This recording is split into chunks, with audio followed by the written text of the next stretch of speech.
all you positive heads out there. Thanks for tuning your beautiful brainwaves into another episode of the Positive Head Podcast, where we are firmly convinced that creating success and happiness is rooted in understanding the ultimate nature of reality. And the fact that as human beings, we are all immensely powerful fractals of the one and only source consciousness, which creates and animates all things. Now, of course, understanding this powerful truth is one thing. Applying this incredibly empowering wisdom to everyday life, well, that's another. Which is exactly why we provide you with a fresh serving of soul food for thought 5 days a week. To help constantly remind you of what matters most. You are it. And I'm your host for the day, Erica Middlemiss. I am just another reflection and extension of you who will be here filling in for our beloved host, Brandon Beecham, leading the way to ensure your perspective is consistently expanded, your vibration is constantly elevated, and your heart is overflowing and full.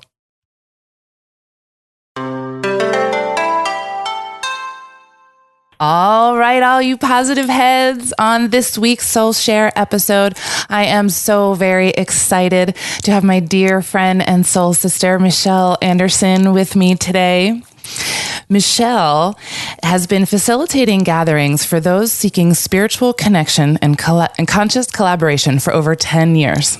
She creates unique experiences for people to connect with the dolphins and whales, leads groups of people on journeys to sacred places, and holds space for people to connect with their true eternal essence. She is an avid supporter of Indigenous communities and regularly supports events that lead people back to nature and peace with each other and Mother Earth. Michelle is co-host of Awakening Code Radio on the Laguna Beach FM radio station, KX 93.5, and is a passionate MC for conferences and festivals that focus on unity and love. She has been a popular speaker, MC, and guide at conferences such as 1111 Star Knowledge Conference, Conscious Life Expo, Contact in the Desert, Portal to Ascension, Cosmic Awakening, Imagine Peace Conference, One Love Fest, Festival of the Goddesses, Green Valentine, and Sister Giant Laguna Beach, and has been featured in Lana Marconi, PhD's film, New Human, New Earth, New Humanity. Wow, Michelle, welcome to the show. Thank you so much, Erica. My gosh. That was a mouthful you just said. Well, you know what I was thinking as I was reading it is like, that is a whole lot of work that you do. You are a busy lady. Gosh. I don't even feel like it's work. It's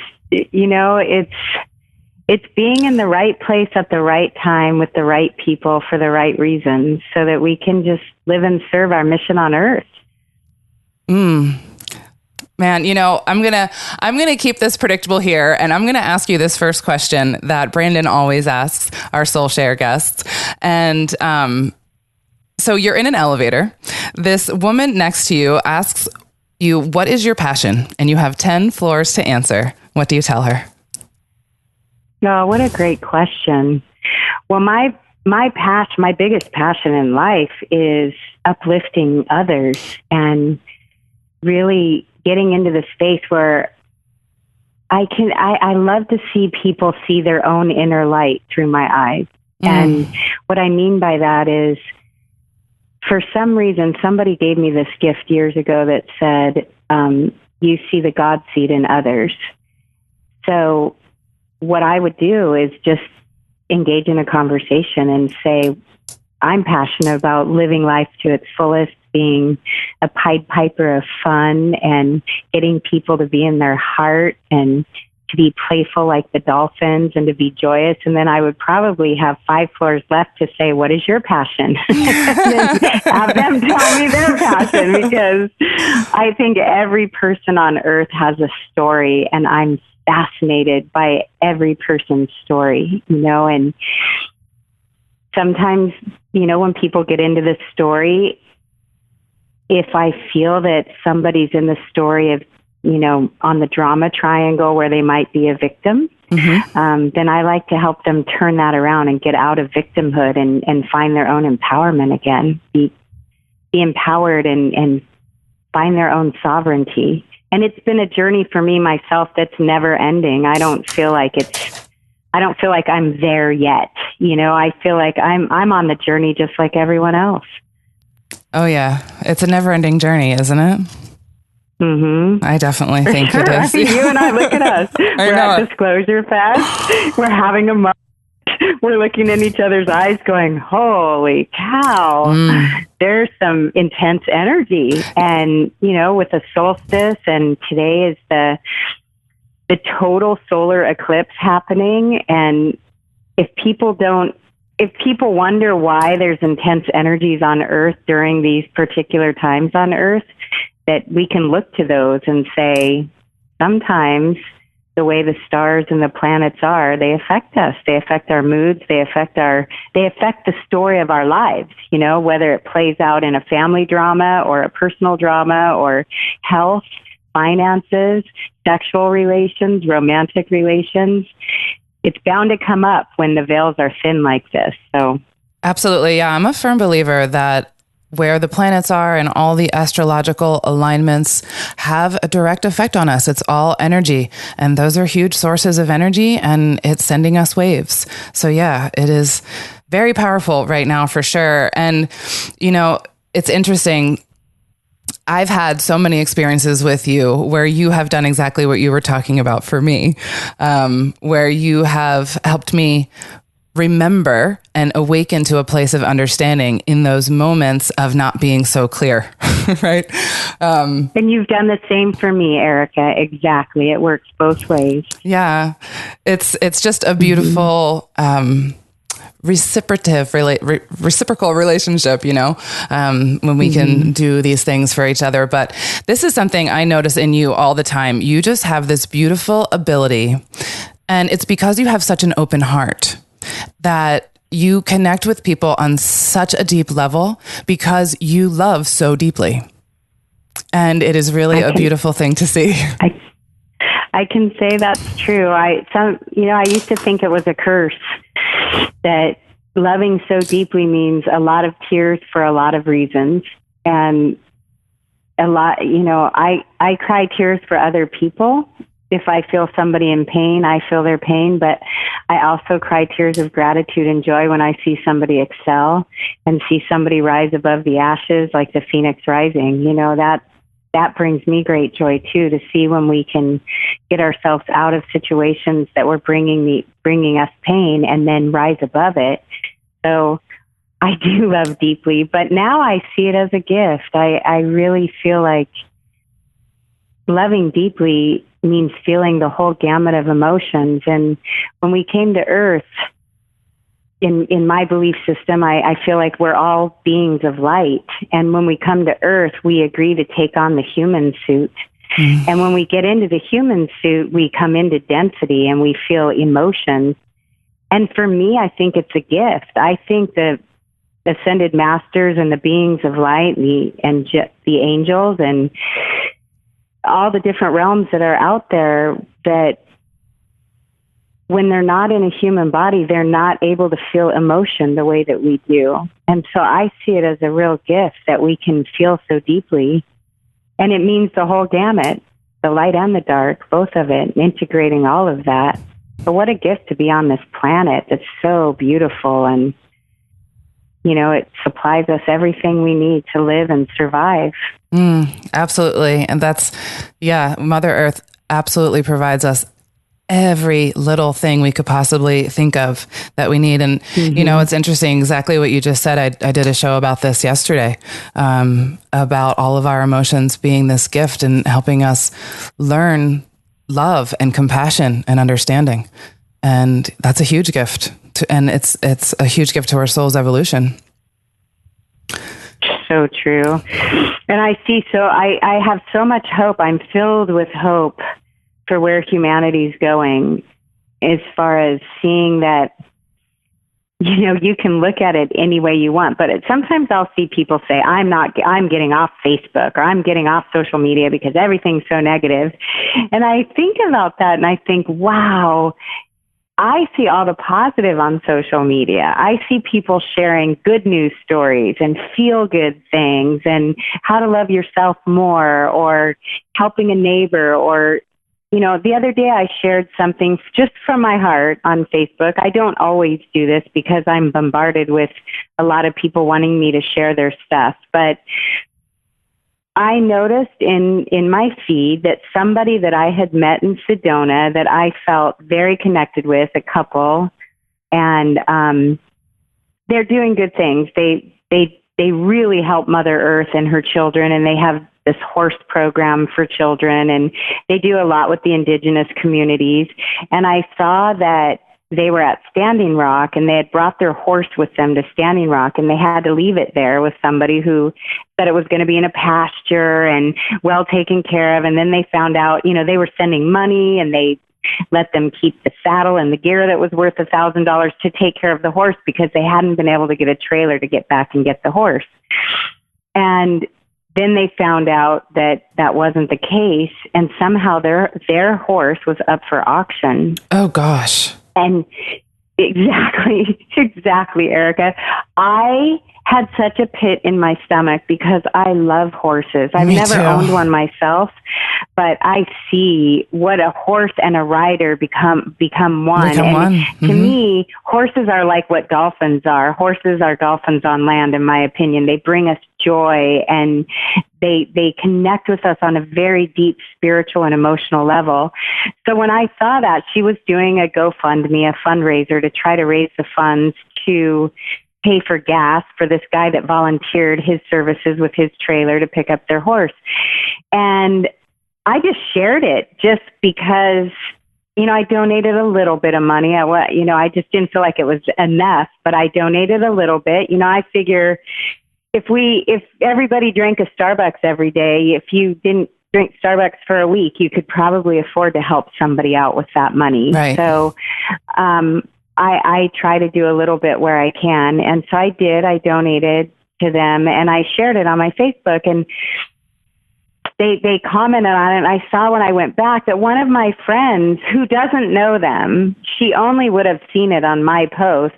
It said that she had donated too. And I haven't even called her to thank her yet. But for people that are moved, I feel like that's how we all come together. Conscious collaboration without competition. When we move into the space of holding space for each other and not judging, not blaming, not shaming, but really holding space for each other to find our true path and to rise above whatever challenges we faced. And so that was just something that was so easy to do, and yet I didn't expect anything from it. And they didn't expect me to do it. They didn't ask me to do it.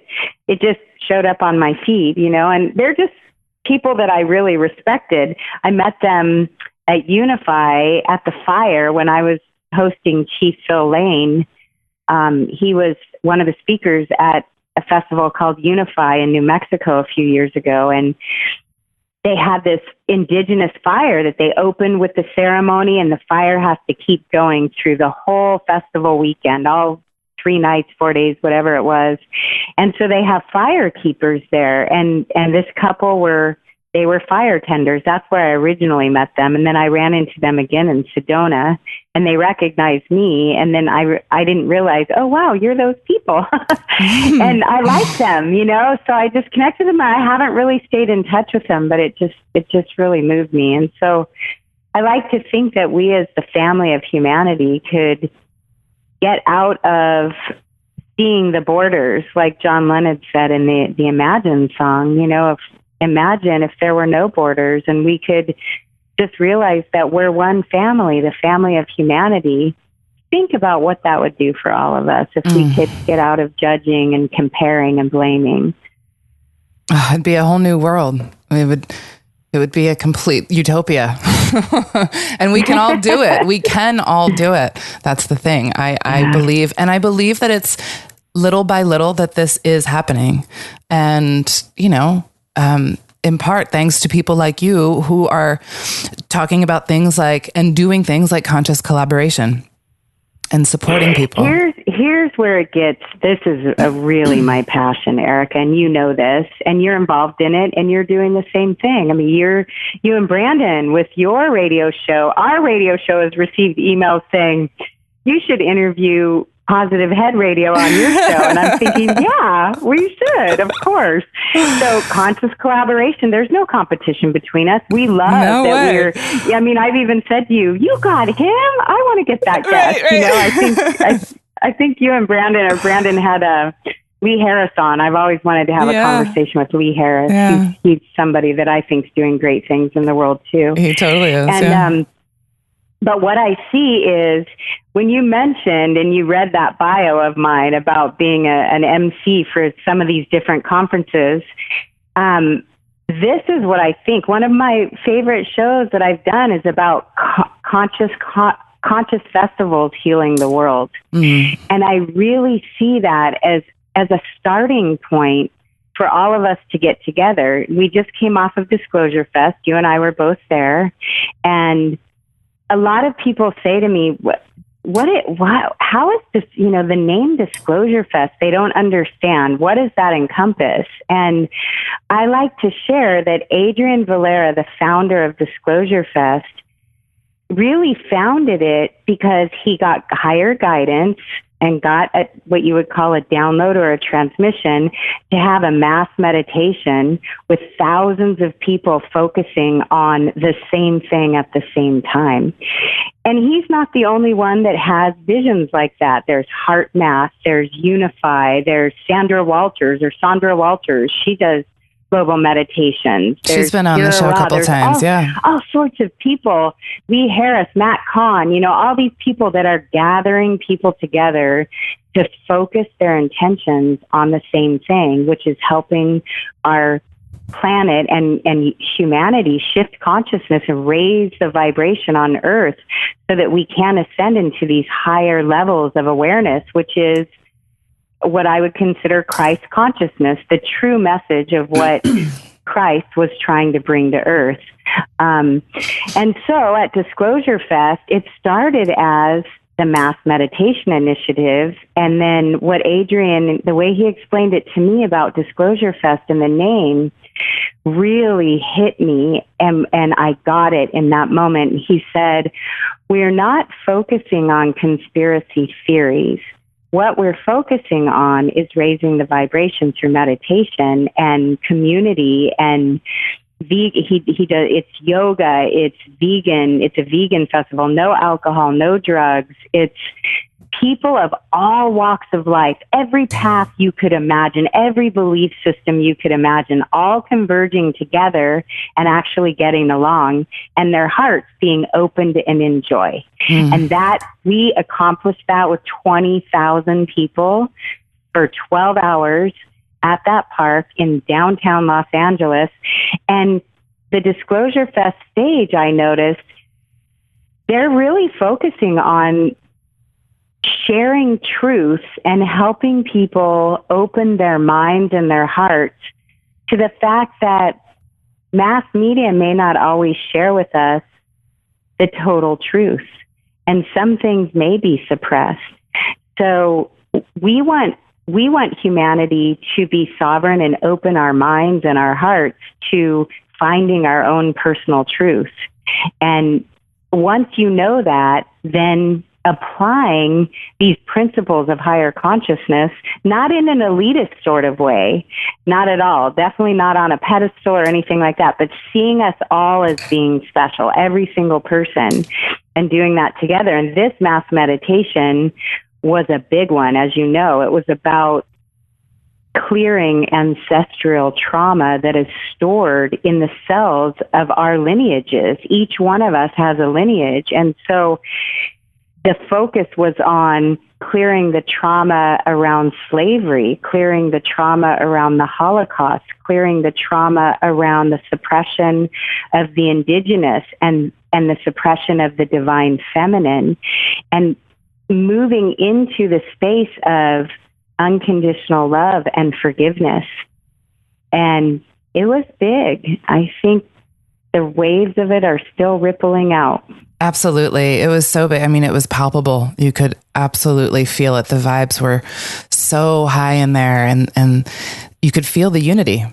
It was just a day full of love, and everybody was smiling, and so much synchronicity happened that day. And despite, there being some energies that maybe wouldn't have liked this to occur, right? So this was something that we talked about when we were there as well, that there was some fuckery in the field. I'm so glad. I'm waiting. You're waiting for me to say that it because it's on our FM radio stations. We cannot say that word, but I love that word. I usually don't say it. But Kathleen McGowan is the first person that turned me on to the word fuckery, and it's true. There was fuckery in the field, and we saw it, and we felt it come over us, and people were tired and cranky and going into and you and I sat with it and said, "Hey, not on our watch. Right. We're going to rise above this and get out of our small selves and fluff those angel wings and go out there and do our jobs, do our missions." So that was awesome that we were able to do that. I saw it all throughout the day. I mean, there were times where people wanted to get angry because the stage wasn't on time and the meditation was late, and that was affecting every stage because there were 16 stages on 32 acres. And next thing you know, everybody's in joy and happy again. And all of a sudden we shifted time and we're back on time, and Nako goes on right at 8:00. I think I introduced him at 8:04, and he played even longer. Instead of ending at 9:30, I think he ended at 9:45. Yeah. It was perfect. Yeah. It was so amazing. Yeah. So amazing. And I'm still on the high from it. Me too. And I also feel like we continue the wave by supporting each, there's many festivals that are going on. I know a lot of people are going camping to a festival called Beloved that's up north somewhere in Northern California. I don't know. Do you know where it is? I thought it was Oregon, but I'm not sure either. It might be Oregon, actually. I just know it was north of where I am. But so I know I went to a sound healing this weekend where people were heading up to Beloved to play there. And then at the end of July, I'm going to be going to the Resonant Science Foundation retreat in the Redwoods with Nassim Harriman and Greg Braden and Bruce Lipton and Adam Apollo. Oh, wow. And I think they're coordinating with Unify. They're going to do a mass meditation there. And that's it. Let's see, that's the end of July, beginning of August. And then we have, I'm not really sure yet what I'm doing for the autumn equinox. There's many opportunities to join with groups for autumn equinox. And then in the beginning of October, we have Portal to Ascension in Irvine with a whole nother high vibe at a great hotel. I love that. Are you coming this year? Yes, I absolutely love that conference. Yes, wonderful. Are you staying with me? If I can, of course I am. I hope so. I hope you're going to stay at my house. I love staying at your house. So that's the first weekend of October, and that's really exciting. I'll be emceeing there. My radio partner, Eric Rankin, will be presenting his sonic geometry information. Lots of good presenters there this year. A lot of great speakers, Billy Carson and Michael Tellinger. I kind of think Adrian from Disclosure Fest is actually speaking this year at Portal to Ascension. And Michael Tellinger this year, which is really exciting. Faves. Yes, love Jason Quitt. Michael Tellinger, he's going to be there this year. Michael Tellinger, is he really? Oh my gosh. Yeah. Good. Oh boy, we're going to have a house full because Michael always stays with me when he comes in town too. So right, well, it'll be fun. It's always fun. We always wind up bunking together somehow. Yeah. And that's another thing, Erica, that I absolutely love is that a lot of people are talking about wanting to live in intentional communities and sharing. And I love the idea. And I think that we're getting closer and closer as we heal old traumas and get off the drama triangle. Like I said, we're not focused on not being victims or perpetrators or rescuers, but being sovereign and free in our centers and, really helping each other out. Michael Tellinger is talking all about the Ubuntu movement and how that works. But what we're doing, Erica, we're modeling it in small batches we shared a house at Contact in the Desert, and then we went and shared a house at Disclosure Fest. And then you'll come here and share my house for Portal to Ascension. And this is the way we do it, where we stick a toe in it before we jump full force. Yes. Can we all live together? Yes. And it feels so good when we're together. I just amazing. love that we laugh and there's so much joy. It's definitely a soul family reunion. Oh yeah, every time. It keeps me going, that's for sure. Yeah. But what I wanted to tell the listeners about all of these festivals and conferences, a lot of times people say, well, I don't have the money to go and travel and do all these things. But I'd like to remind you that many, many of these conferences they need volunteers. And so if you volunteer a little bit of your time, then you get to go and enjoy the conference just for volunteering your time. So it's a great way to be able to go and participate. And at Disclosure Fest, it's a donation-based conference. It's right. a donation-based festival, so it's based on a sliding scale. People paid $5 and got in and got to experience all of that. Yeah, it's hard to believe too. I'm like, for Nako, I don't. If your listeners aren't familiar with Nako, he's amazing. Well, I hope so, because I constantly without medicine for the people, but he still brought it. Yeah. I mean. Totally brought it. In a very big way. Oh, yeah. He was amazing. I mean, that was the highlight of my day. That and a lot of the ceremony that you actually helped put together. That was very, very powerful. There were so many different things going on. This was the first year that Disclosure Fest hosted our Indigenous family, and we had our own stage. And I'm personally am not, as far as I know, not of Native American blood descent, but my path has been working with a lot of our First Nation Indigenous people and really bringing their original wisdom teachings forward. I think that's what's going to help humanity get off the craziness of where we brought ourselves as far as, technology superseding consciousness and compassion, and putting that back into the equation by thinking ahead for the next 7 generations, the way our Indigenous people have taught us that if, every single action we take, whether it's using plastic bottles or straws or plastic bags from the grocery store, we're finally starting to realize the devastating effects that has on our planet and on the animals of our planet. So it is, it's a beautiful thing to see that Disclosure Fest brings the green, the veganism and the green, mentality to this festival. And with the Indigenous, year 1 and year 2, we didn't have an Indigenous presence there. And part of that was because in the vegan community, there's a lot of passion about being vegan and what that means. And, sometimes people are really strong in their viewpoint, sometimes aggressive, and being angry with people who are still not to veganism yet and maybe just a vegetarian, or the Indigenous people. A lot of our Indigenous people are meat eaters, and they use animal products for their drum skins and for some of their costuming.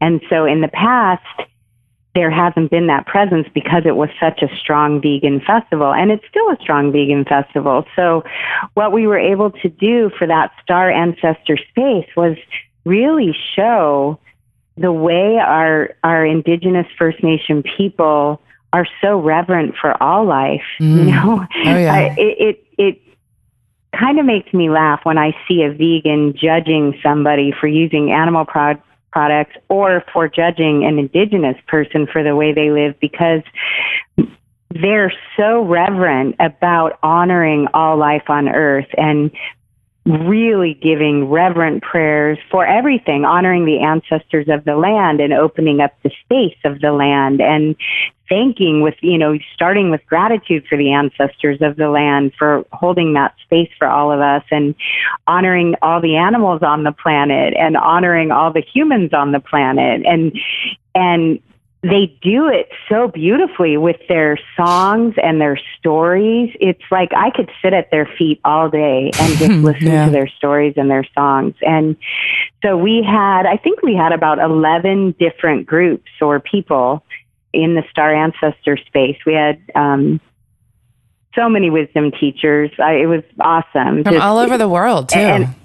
Yeah, I love that we had, and it was effortless, Erica. These are people I've met over the years that as soon as I thought of them, I thought they'd be great for Disclosure Fest. I had that whole stage filled within 4 days of phone calls. That's it. Wow. Only you, Michelle. It started with our Tongva elder, Tina Calderon, who the Tongva land is where Los Angeles is. So, of course, we would want a Tongva elder to bless the land because it's her lineage that lived on that land. So we had a female elder, Tina Calderon, and then I also got the Hummingbird Intertribal Women's Drum and Drummers, and they're all women from all different nations. There's even one lady that I think is either Swedish or I can't remember what her nationality is, but she's contributing as well. So it's all different cultures on that drum, but all women singing their songs. And that drum is very powerful at clearing space and bringing people into their hearts. And so it started that way. And then we just went from there. We had so many incredible speakers, and we had my dear friend Petra Reyes as the MC. She's a Dene song keeper. Dene, most people know the term Navajo, but their original name is Dene. And so I like to honor her with her original name. But gosh, Clifford Mahudi from the Zuni tribe, he gave a teaching, and we had Auntie Ivy from New Zealand came over, and she gave a teaching and a song. We had Nikolani Young from Hawaii, a teacher of hula and chanting, and she did a beautiful chant with Auntie Ivy, and they did blessings. And Kathy and Stephen Garcia, he's an eagle dancer. And what I loved about what they did is they had a giant peace symbol medicine wheel that they laid down, and they had the audience participate with laying rose petals around it.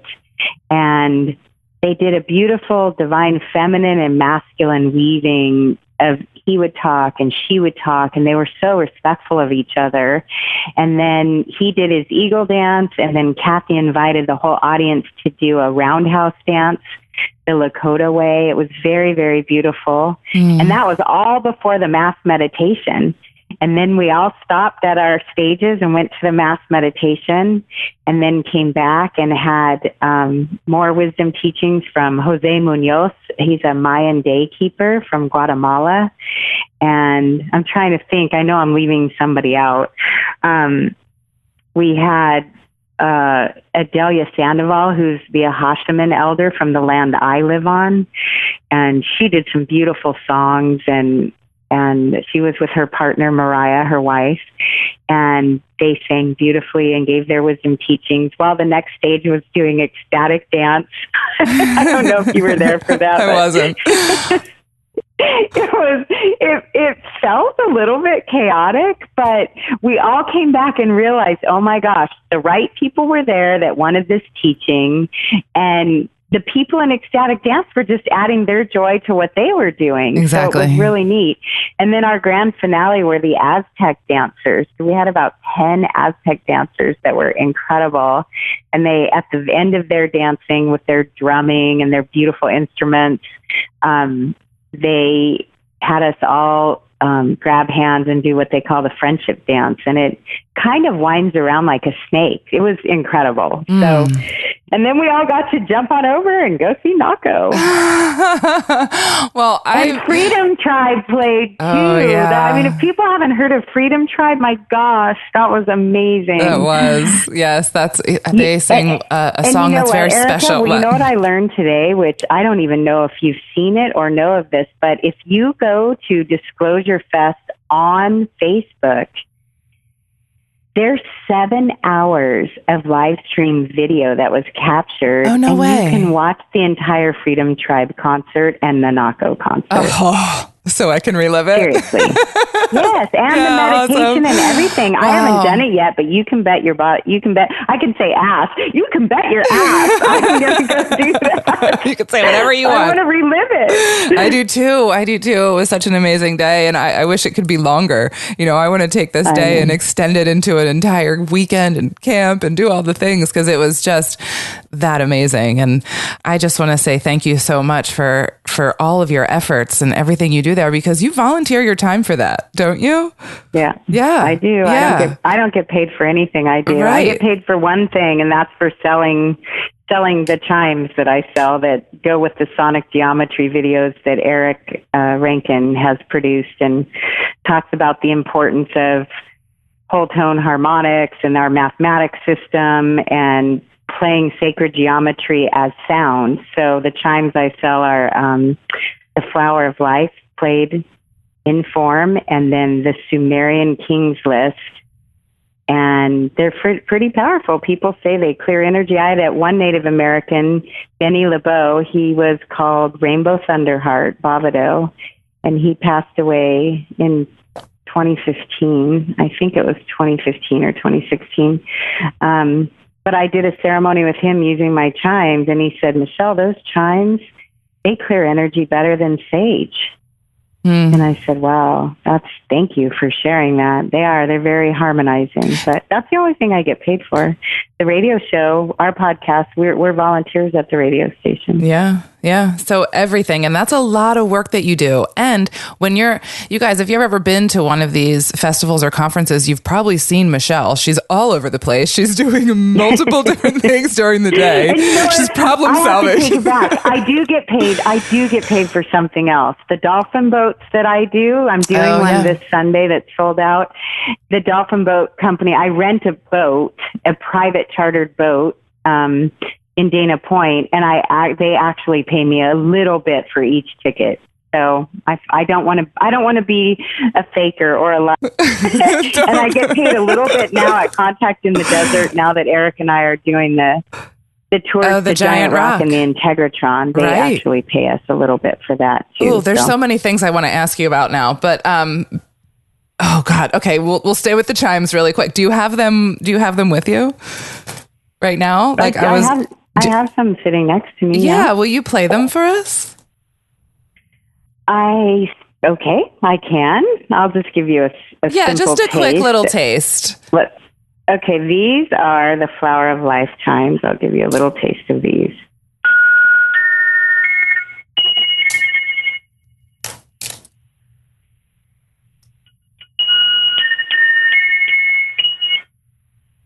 Nice. We'll see how much that translates over the mic.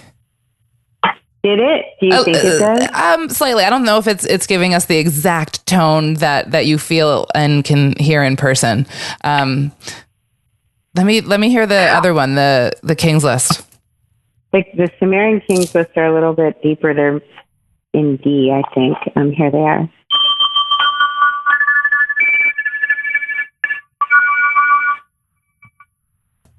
Yeah, that one.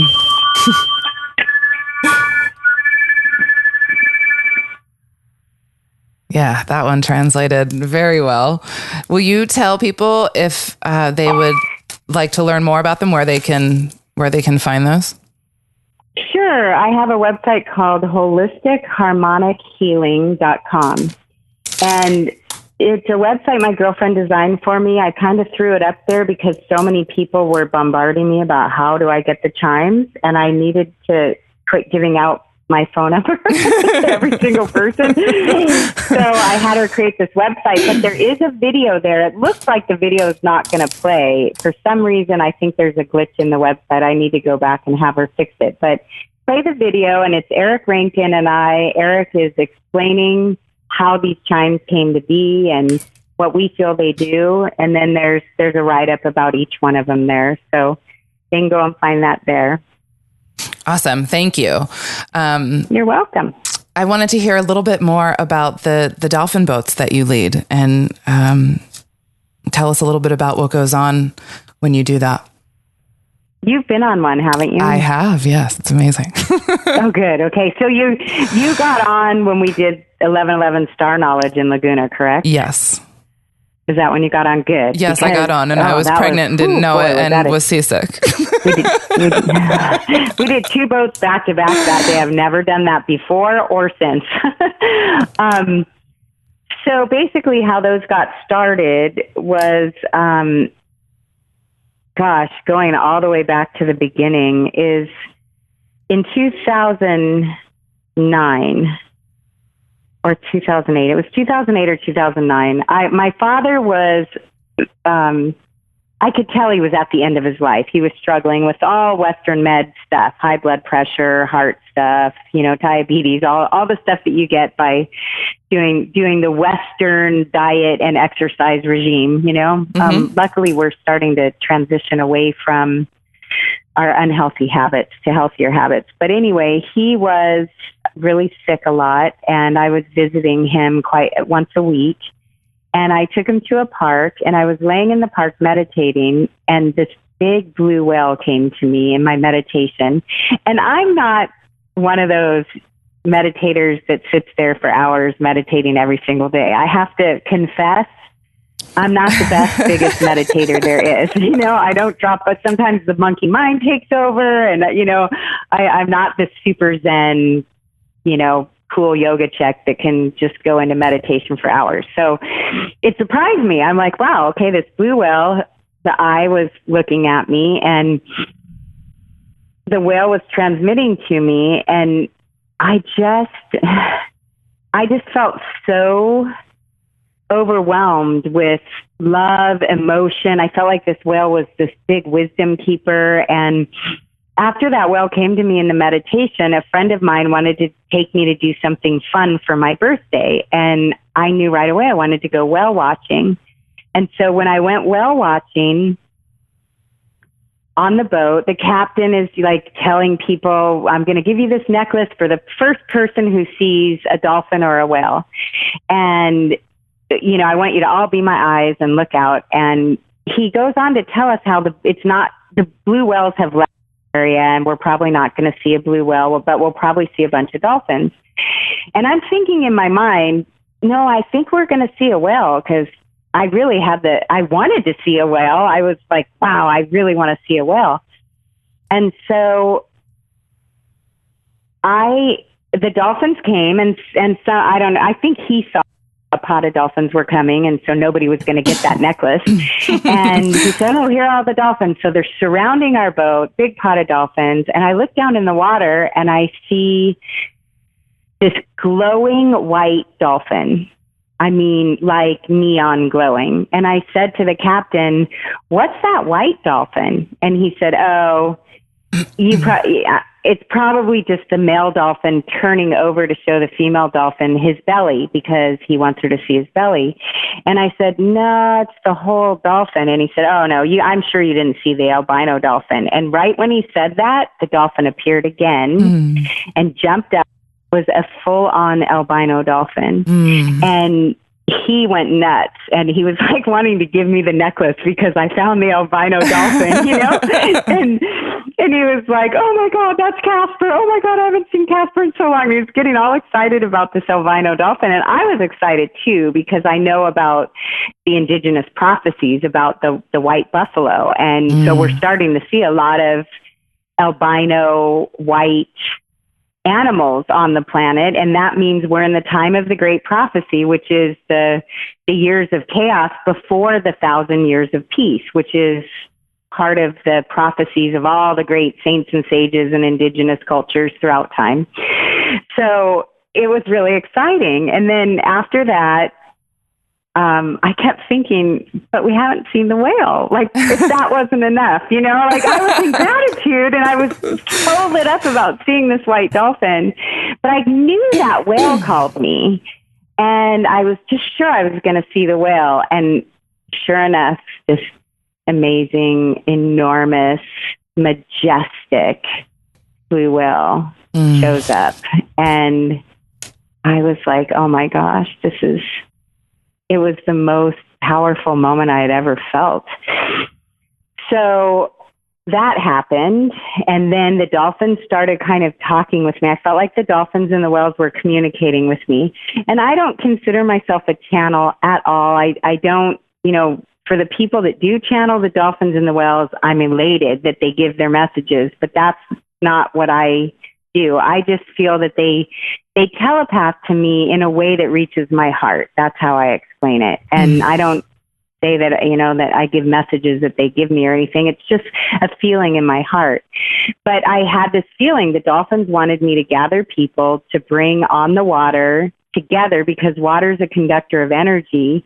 And the way they showed it to me was seeing all these people leaving their stress and their stories of the baggage that we carry on our backs, leaving that on the dock and getting onto the boat, almost like walking through a portal or through a dimension, being on the water, but emulating the frequency of what the dolphins bring, which is joy. And your heart is so fully opened when you're in the presence of these really fun beings that are in pod mentality, which to me is unity consciousness. They're teaching us.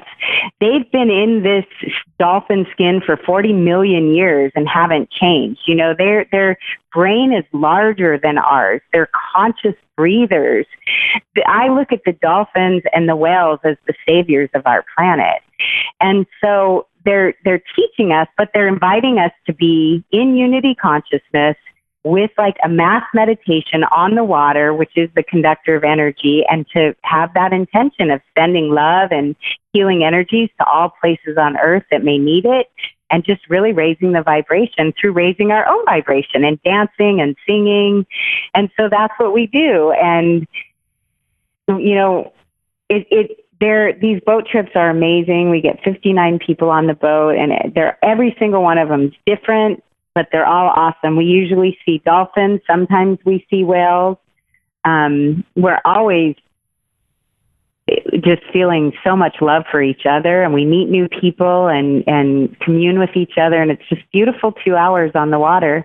But one thing, I don't even think you know this, Erica. I don't know if I've ever told you the story of my massage table. And you always talk about synchronicities on your show. Like, tell me a synchronicity that's happened to you. Yeah, I was just going to ask you that. That was going to be my next question. Yeah, seriously, I was just all of a sudden thinking, oh my God, you're going to love this synchronicity. So, I do healing kind of, running healing energy through me, and only when I'm guided or asked to. I don't, advertise that I'm, do sessions with people, healing sessions or anything. But when I'm guided, I definitely do. But somebody said to me, you need to take a Reiki class, go take a Reiki class. And I thought, okay, I'll go take a Reiki class. So I go sign up for this Reiki class, and they tell me I should have a massage table for my Reiki practice. So I'm thinking, I'm not really going to be a Reiki practitioner that's charging people to do it. Do I really need to buy a massage table? And then my girlfriend tells me there's this massage table company that has a contest every month that you could enter to win a massage table for free. And I go, oh my gosh, okay, I'll enter that. So I entered the contest, and I was going on the dolphin boat, and I thought to myself, oh my gosh, the dolphins are going to bring me that table. And I go on the boat, I come back, it's right around Thanksgiving time, and I get a voicemail from the company saying, you won the table. And I thought, oh my God, those dolphins brought me the table. So then they tell me the table that I won, it's blue in color, and it's named after a dolphin. Oh my goodness. Of course it is. If that wasn't validation, I don't know what is. Right. So I always say the dolphins brought me this table. It's not their highest line. It's made in China. They have much nicer tables that are worth much more, a lot more money. But I wasn't going to be using it like a professional, doing it daily. It was just to have that when I needed it, I had it. Mm-hmm. And so I got their cheaper version, but it was named after a dolphin. Oh. And I knew the dolphins brought me that. So they did. There's a couple dolphin stories for you and synchronicity stories for you. Perfect. And I love that you just knew and you trusted that instinct, because that's so important. Yeah. That's how we create, right? Yeah. Totally. Totally. And I just feel like we are creating in every moment. Right now, the solar eclipse is probably happening. I think it's about this time that I don't know if you can see it from where we are. Nothing's changing outside my door, but it looks a little it just feels less bright outside my window, but I can't really tell. It? Yeah. It's hard to tell. Have you ever done the Great Invocation? No. Tell me about it. So the Great Invocation was a mantra that was brought through by Alice Bailey. I'm trying to think of when she brought it through. Do you know who Alice Bailey was? I've heard her name. Remind me. Yeah. So the Great Invocation, I hear it's what it says, a mantra for the New Age. The Great Invocation is a world prayer translated into over 80 languages and dialects. It was given to Alice Bailey in April 1945 in a message for all people of goodwill. And when I read it knowing the time in 1945 where the masculine patriarchal energies were more prevalent on the planet. So I've adapted it for the way that I like to read it, because I like to honor God and Goddess, not just the male aspect of God. Does that make sense? Yes. So can I say it? Yes, please. I'd like to say it right now because we're in the solar eclipse. Yes. I'd like to focus on something that's, bringing us all into that place. So it says, from the point of light within the mind of God, Goddess, let light stream forth into the minds of humanity. Let light descend on earth. From the point of love within the heart of God, Goddess, let love stream forth into the hearts of humanity. May Christ consciousness return to earth. From the center where the will of God, Goddess is known, let purpose guide the little wills of humanity, the purpose which the masters know and serve. From the center which we call the race of humanity, let the plan of love and light work out, and may it seal the door where any evil dwells. Let light and love and power restore the plan on earth. And so it is, and so we are. Thank you, thank you, thank you. Thank you, Michelle. Now I changed it. I changed it to say Christ consciousness and God, Goddess, and humanity, because it has, it just said men, and it said, may Christ return to earth. And I just feel that it's Christ's teachings that are returning to earth. Yeah. So I adapted it for my own use. Yes, and to make it sound better to all of us as well. Right? I don't want to offend anyone. It's never been my intention to offend anyone with my belief system. And, my brothers, they all have their own belief systems. And when they hear me talk, they say, yeah, that's just Sel. She's just, she's out there in her woo-woo land. And I just laugh and say, it's just my stuff. I could see shit on this show. It's just my shit. It's like, I don't feel that I have to be right about it. And I'm not trying to make anybody in my family or anybody I meet on my walk come to my way of believing or thinking. But the things that have happened to me are my truths. And I encourage everybody to just open up to other people's points of view, especially during this heightened time going into our elections. And I'm seeing such division with people pointing fingers and feeling the need to be right on their position and trying to pull me into the drama of, don't you believe this way, Michelle? They're wrong and we're right. And trying to pull me into it. And I won't engage in those debates, because I think that just engaging in a debate like that lowers the frequency on the planet. Whether I believe it or not, I won't engage in a debate. I'll just stay in my heart, holding space for everybody, praying. I definitely have my own viewpoint, but when I'm engaging with somebody that wants to use anger or a condescending way of being, I feel like it's best we just don't give it energy. Yeah, I agree. Yeah, the more energy you give it, the more it's present. And the more it becomes a reality in your own world. A little forgiveness goes a long way with these types of situations, so, I mean, I think it's important for us too to all remember that we're all going to have different opinions, and to just let everyone have those opinions, and stay open-minded too, because you never know what somebody else can teach you. You never know. Exactly. I love being a student, and I love in the moments when I can be a teacher. Mm-hmm. I surprise myself when somebody says, "Oh my gosh, I learned something from you." And I think, really? Oh my, that's great. I think we're all students of life, Totally. If we're done learning, why are we on earth anymore? It kind of feels like this is our schoolroom, this is our classroom, and I want to learn. Earth school, and if we knew it all. I never was that great of a student in school, but man, of life, I love it. I love being a student. You rock at Earth school. you're totally getting Earth school down. But you're right. You. Thank you so much. if we knew it all, we wouldn't be here. I definitely feel that way. Mm-hmm. And when I witness somebody that's definitely being in the I'm your teacher, I'm your guru role, usually they're not my they're teaching me something that they might not think they're teaching me. Right. And I may learn some of their teachings, but one of the things that I'm really feeling is the time of the guru.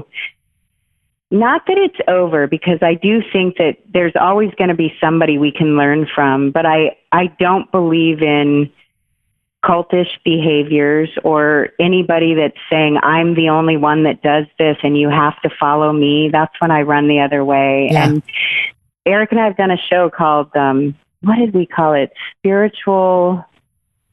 Oh, no, I can't remember the name of it, but it was like for people that are spiritual predators.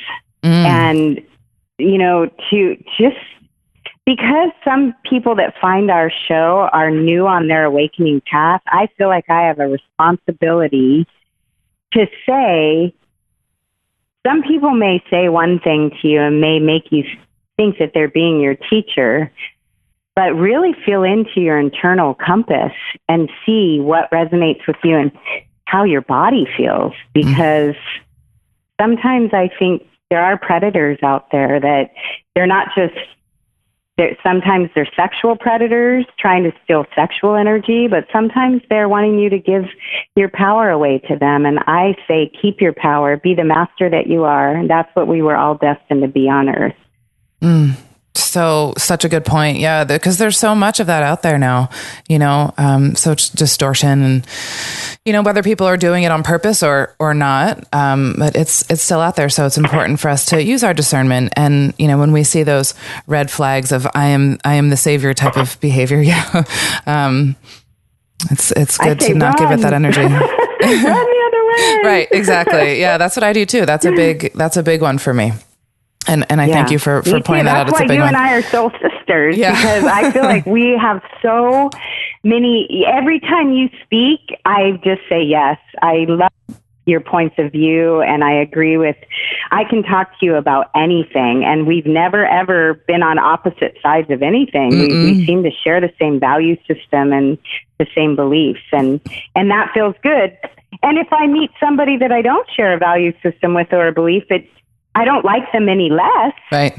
But I'm not as apt to share every single thing I believe because, I want to stay in a harmonious place. Sure. And, another thing that reminds me of another conversation we had at Disclosure Fest where, when someone is doing one of these things and we can look at them and say, oh, and be a little judgy, but instead of looking at them in their human role, we can look at them as their soul. And it's a little easier to be more compassionate in that regard. Yeah, that's the God seed that I think. Yeah. If we can see the light in every person, and the way that I like to language that is, you being a new mom, you probably relate with this, but when I look at another human being, and if they're acting out of their shadow self, I know that I have my own shadow. I've seen it sometimes, and sometimes I judge myself, and I have to get out of judgment and come back into forgiveness of myself if I'm acting out of that. But when I look at newborn baby's face, and I hold a newborn baby in my hands, I have never once felt anything other than love and innocence. And I've never said, "Oh, you sweet little thing, you're so evil." I've never, you never would look at a newborn and say, "You're so evil," because newborns come in so beautiful and pure and innocent, and they're not evil. So when people are acting out of maliciousness or, they're horrible, and we see, our jails are full of that, full of people that have made mistakes on their earth walk. But when we see that, I feel like I can come to a place of forgiveness for where they've gone on their earth walk and how they've left their God seed, and just pray for them to find their way back to their God self. And, it doesn't mean that I don't think there should be consequences to actions, but to hold people in a space of loving compassion, it doesn't mean that they have to be my new best friend if I'm feeling negative energy or energy that repels me. Just take a deeper look, hold them in a space of love and compassion, and move on. Exactly. Love them for that bigger them. Yes. Yeah. Exactly. It's important that we all do that. And that's what's so beautiful about you. I so love this time with you. It's just like all of our talks that are off the air. I know. Exactly. Well, I have one quick question because I know you have to go.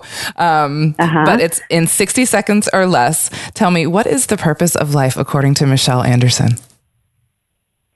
Well, the purpose of life, according to me, is to love all and serve all. Really, I really think that love is the answer. And find joy in everything if you can. That's beautiful for this podcast. Yeah. This podcast, we always say, love is the answer. Now, what was the question? So that is a beautiful response. And I know everyone feels that response. Yeah. So, well, I'm so honored to be a part of your show. Thank you. And I would love to have you and Brandon on our show. That would be awesome. And you can come on. We don't usually do it over the phone like this. We usually have you in studio. So next time you're here, let's plan it. Definitely. You come in the station and we have a party. That'll be so fun. Good. It won't just be Brian, because Brian got to come on the show last time we were there and I had to stay home with the boy, but maybe we'll switch it up this time. Yeah, exactly. Let's do that. When you come, if the next time you're here is for Portal to Ascension, we'll have to have you on, the Tuesday after or the Tuesday before. Awesome. That would be great. Well, Michelle, I am just so grateful to you and super honored that you joined me on the show today. And I just want to thank you so much and give you a super big hug through this microphone. Oh my gosh, I'm totally receiving it and feeling it and giving you one as well. Oh, I love you. Love you. I love you. Thank you so much. And I love you all out there. Till next time.